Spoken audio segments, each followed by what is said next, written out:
Senhoras e senhores, no último sábado, dia 13 de junho de 2026, o Blog da Cidadania ficou fora do ar de novo por problemas técnicos. Precisamos da sua ajuda para recomprar equipamento danificado aqui no canal e fazer um canal melhor para você. Se considerar nos ajudar, por favor, utilize o código PIX que está na tela. E quando você tem um instrumento como o Blog da Cidadania, sabe, para falar coisa séria, é importante não só a gente seguir acompanhando, mas a gente contribuir para que a gente tenha mais blogs, sabe, exemplares como o Blog da Cidadania. Boa tarde, senhoras e senhores. Hoje é 15 de junho de 2026. São 18 horas e 30 minutos. Minha amiga, meu amigo, o Eduardo Bolsonaro não para. Ele não sossega enquanto não derrubar o irmão. Agora ele vem a público com o Flávio Bolsonaro todo arrebentado, caindo nas pesquisas, com torcida da esquerda, da campanha do Lula, de todos os progressistas aí, para que ele não desista, não é? Porque o grande risco para a campanha de Lula hoje é o Flávio Bolsonaro simplesmente desistir da candidatura, porque talvez até fosse melhor. Ele ainda tem o apoio da maioria bolsonarista, né? Ele garante um piso de votos razoável para que o bolsonarismo possa eleger deputados, senadores, né? Se tirar o Flávio Bolsonaro, talvez eles tenham um problema até para eleger uma boa bancada no legislativo. Então, na verdade, a candidatura do Flávio Bolsonaro é garantia de vitória para o Lula, porque ele está cada dia mais desmoralizado, mas ao mesmo tempo interessa à direita, porque vai manter alguns mandatos aí no legislativo e em governos estaduais também. Muito bem, essa invenção do Flávio Bolsonaro do Eduardo Bolsonaro de que o irmão Flávio só corre risco de sofrer um atentado porque precisam parar, estão vendo que ele está crescendo e querem pará-lo. O Flávio Bolsonaro está crescendo aonde? Em que pesquisa o Flávio Bolsonaro está crescendo? Não existe esse crescimento, ele está caindo, é o contrário. Por que alguém vai querer criar um mártir? Por que alguém vai querer matar, acabar com a vida do Flávio Bolsonaro? Se ele é muito mais interessante vivinho da Silva, né? Se isso acontecesse, ele viraria um mártir e elegeria qualquer outro que eles colocassem no lugar dele para representá-lo. Pega qualquer um dos irmãos que estão soltos aí, pronto, né?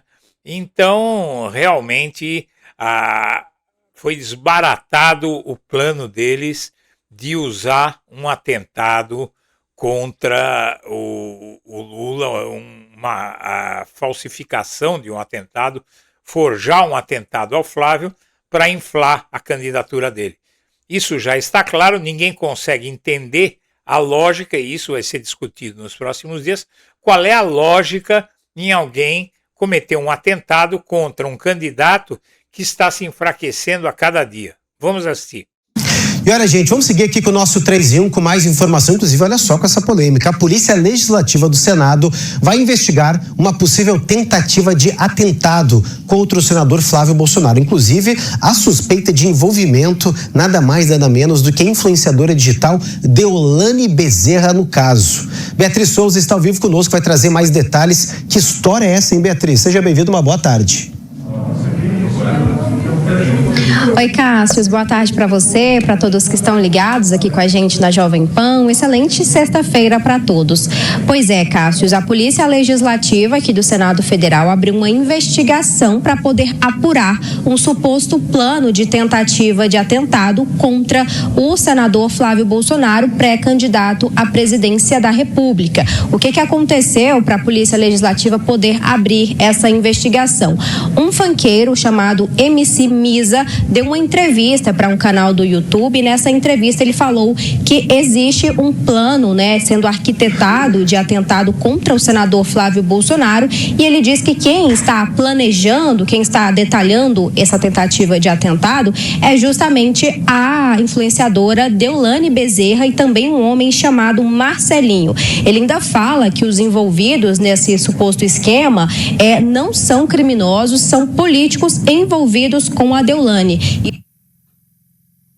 O senador e pré-candidato à presidência Flávio Bolsonaro apresentou uma notícia-crime ao Supremo Tribunal Federal contra o presidente Luiz Inácio Lula da Silva. A ação acusa o petista dos crimes de ameaça e incitação ao crime em razão de uma declaração feita durante um discurso em Catalão, interior de Goiás. Na semana passada, Lula criticou integrantes da família Bolsonaro por, segundo ele, buscarem apoio de autoridades dos Estados Unidos contra o governo brasileiro. Durante a fala, o presidente afirmou que, por menos, Joaquim Silvério dos Reis, que delatou Tiradentes, foi enforcado. E questionou o que mereceriam traidores da pátria que pedissem intervenção estrangeira no Brasil. Eu acho que a esquerda colocou a bala de prata nessa delação não, nessa questão aí do Flávio com o Vorcaro. Todo mundo tá vendo que não teve nada demais. Você imagine que um cara vai colocar não sei quantos milhões aí de dólares num filme que tem o Jim Caviezel, que tem gente que atuou em X-Men, Prison Break, Missão Impossível, diretor de Hollywood. Vai fazer uma mega produção dessa e vai falar, cara, tive uma grande ideia aqui. Vamos lavar dinheiro. Ah, pô, legal, então vamos lavar onde? Vamos lavar com os Bolsonaro. Ora, que sensacional ideia, né? Bolsonaro não tem ninguém mirando ali, o judiciário não tá perseguindo esse cara, não tem ninguém mirando em cima deles. E vamos fazer melhor ainda, vamos fazer esse crime lá nos Estados Unidos. Será que alguém consegue imaginar que foi feita uma estrutura desenhada dessa maneira? É claro que não. Então o que ocorreu ali foi um mero investimento. Agora, a esquerda colocou toda a sua força ali. E aí eu vou aproveitar para puxar para o meu caso aqui, Flávio, que é o seguinte: eles começaram a suspeitar de como que eu era bancado nos Estados Unidos. Pô, mas quem é que banca o Eduardo? Se o Eduardo está sem salário? Claro, o Vorcaro. Por que não? Vamos emplacar essa narrativa. E aí começaram a dizer que eu tinha uma casa comprada nos Estados Unidos com o dinheiro do Vorcaro. Vocês lembram? Eu lembro. Eu que tomei o tapa, eu lembro. E então, foram para cima de uma casa aqui. Quando chegaram na casa, não era de Eduardo, era do André Porciúncula, colega de vocês aí da Bahia. Eles pediram desculpas para Eduardo? Não. Colocaram mais uma mentira. Não, André Porciúncula é um policial militar, comprou uma casa de $700 mil. Calma lá, filho. Primeiro que $700 mil é casa de classe média aqui nos Estados Unidos. E eles tiraram uma foto, pessoal, bem fechadinha da casa do André, sabe por quê? Porque a casa do André é tipo conjunto habitacional. É uma igualzinha a outra, uma do lado da outra, é quase geminada. Então o que os fotógrafos tiveram fazer? Tiveram tirar uma foto fechadinha da casa dele ali, para dar a impressão que é uma baita casa, né? Igual falaram que a minha aqui é um resort, para tentar dizer que, olha, o cara tá vivendo muito bem para quem é um ex-policial militar. Olha o patrimônio dele declarado aqui na última declaração dele para a eleição para vereador de Salvador, em 2024. Só que é o seguinte, né? Em 2024 ele já morava nos Estados Unidos. Eu imagino que, como ele não está mais no Brasil, ele deve ter pego todo o patrimônio dele no Brasil e trazido para os Estados Unidos, né? Deve ter ficado nada nas contas bancárias brasileiras, imagino eu. E aí o que eles fizeram? Pediram desculpas a Eduardo Bolsonaro porque viram que não tem casa de Eduardo bancada por Vorcaro? Não. E nessa oportunidade eu falei, eu não só não moro nessa cidade que eles estão alegando, como também moro de aluguel. O que eles fizeram? Vieram bater na minha casa aqui. Por quê? Você não tem envolvimento nenhum com nada disso. E se nada disso é ilegal? Porque existia um áudio do Flávio falando que, pro Vorcaro, para honrar as parcelas em atraso para o pagamento do filme, que realmente existe, está aí, todo mundo viu o trailer, ele está para ser lançado. Então o que a gente tem que entender, pessoal? A gente tem que entender contra quem que a gente está lutando. Essa galera da esquerda, Intercept, que inclusive tem envolvimento do PCC, e mandou um cara bater na porta aqui da minha casa, que tem acusação de violência doméstica, ou seja, o cara tem a Maria da Penha nas costas.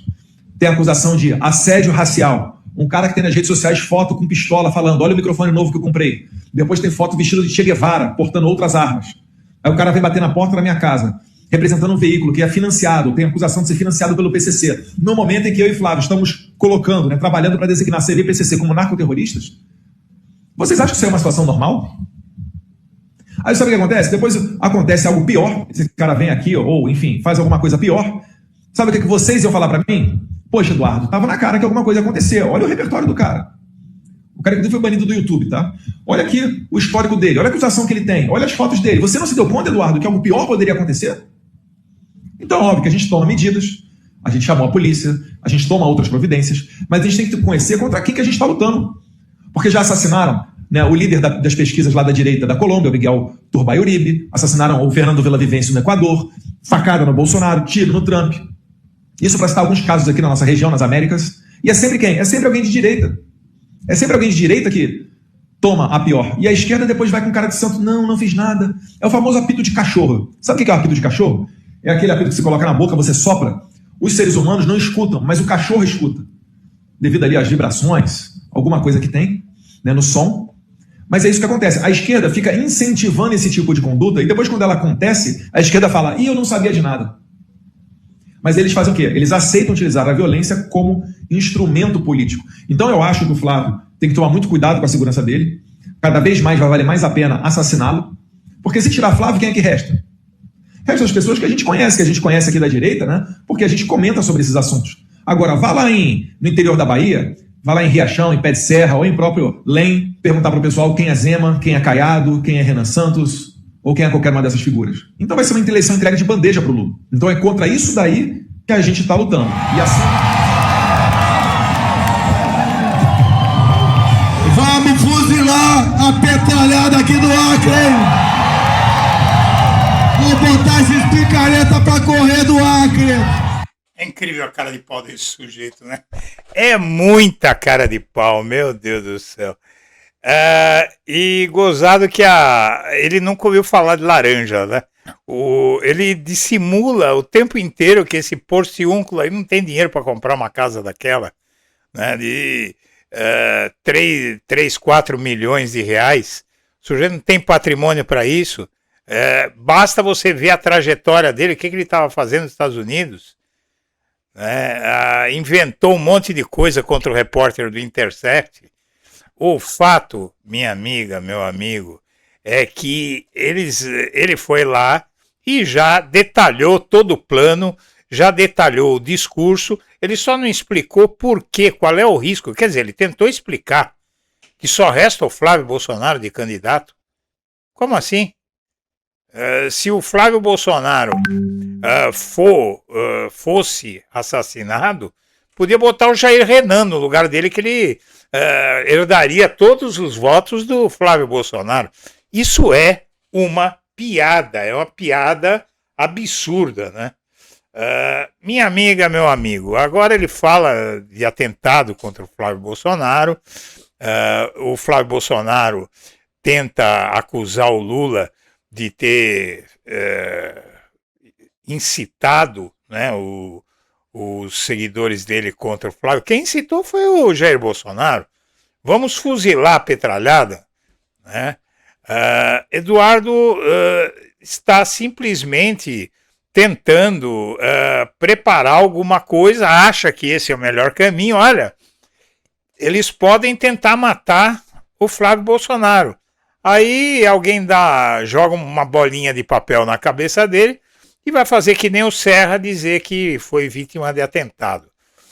A campanha do Flávio pode ter encenação de atentado e culpabilização do PCC ou CV, né? Então eles talvez até digam que o PCC ou o Comando Vermelho querem matar o Flávio, porque se o Trump já considerou essas organizações criminosas como terroristas. Não tem lógica que sustente isso. Mas o Eduardo Bolsonaro acha que ele está abafando e é por isso que ele está na situação que ele está. E amanhã começa o julgamento do Eduardo Bolsonaro e ele vai pegar uma bela cana, vai ter que ficar morando lá nos Estados Unidos e depois que o Trump deixar o cargo, minha amiga, meu amigo, vão mandar ele embora de lá, mas muito rápido. Ele tem mais um ano e pouco pela frente, se o Trump não sofrer impeachment. Depois, ele vai vir para cá, onde ele será recebido de braços abertos e algemas também. Um abraço para todo mundo.